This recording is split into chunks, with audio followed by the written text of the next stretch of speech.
नमस्कार दोस्तों, story of mortals YouTube channel में आपका दिल से स्वागत है। बहुत समय पहले की बात है।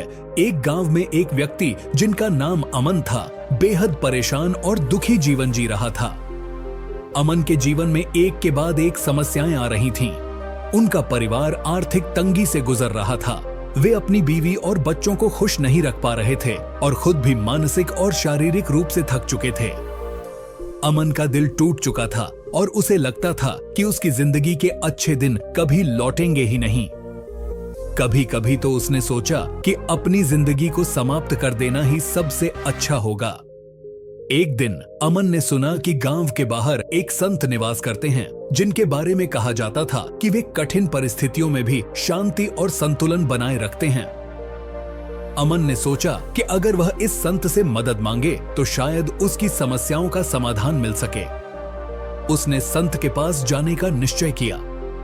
अमन संत के आश्रम में पहुंचा और उनसे विनती करने लगा, महाराज, मेरी जिंदगी बुरी तरह से बिगड़ चुकी है। मैं अपने परिवार को भी खुश नहीं रख सकता और खुद भी अपने लिए कुछ नहीं कर पा रहा।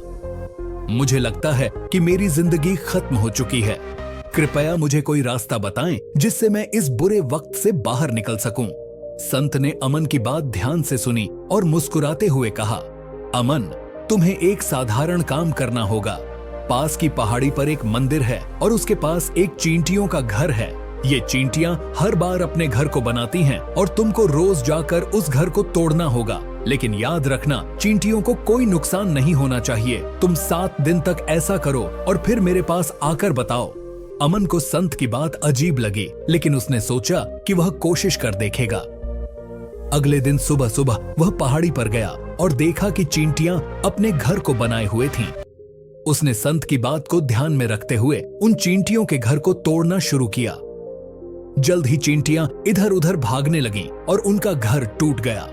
अमन दुखी मन से वापस लौटा और रात भर सोचता रहा कि उसने सही किया या गलत।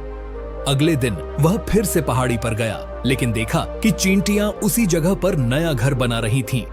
अमन ने फिर से उनका घर तोड़ दिया और ऐसा ही अगले कई दिनों तक करता रहा। हर बार चींटियां नया घर बनाकर फिर से वही काम करने लगती थीं। अमन को समझ में आ गया कि यह छोटे जीव कैसे बार बार अपने घर को बनाते और सजाते हैं। यह देखकर वह निराश और चिंतित हो गया। एक दिन उसने देखा कि उसके द्वारा तोड़े गए घरों में से कई चींटियां मर गई थीं। यह देखकर वह दुखी हो गया और सोचने लगा कि वह उन पर अत्याचार कर रहा है। उसने निर्णय लिया कि वह अब चींटियों की मदद करेगा। उसने अपने घर से थोड़ा आटा लेकर पहाड़ी पर ले जाकर चींटियों को देना शुरू किया।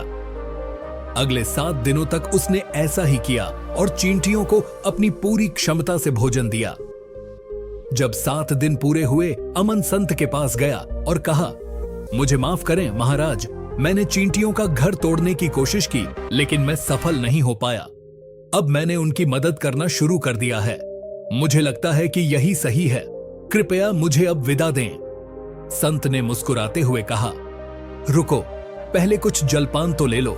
जब संत ने अमन को पानी पिलाया तो उन्होंने पूछा, तुम्हें चींटियों से क्या सीख मिली?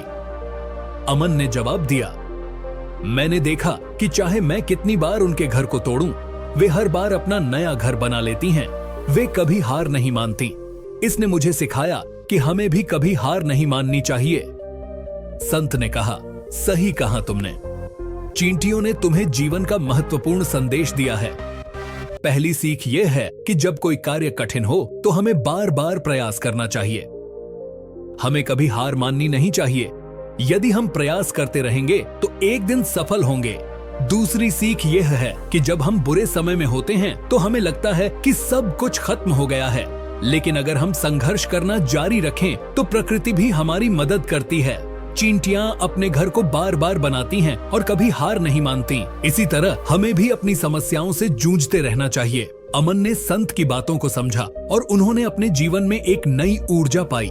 अब वह अपने जीवन की कठिनाइयों का सामना करने के लिए तैयार था और उसे विश्वास हो गया था कि अगर वह संघर्ष करता रहेगा तो एक दिन सब कुछ ठीक हो जाएगा।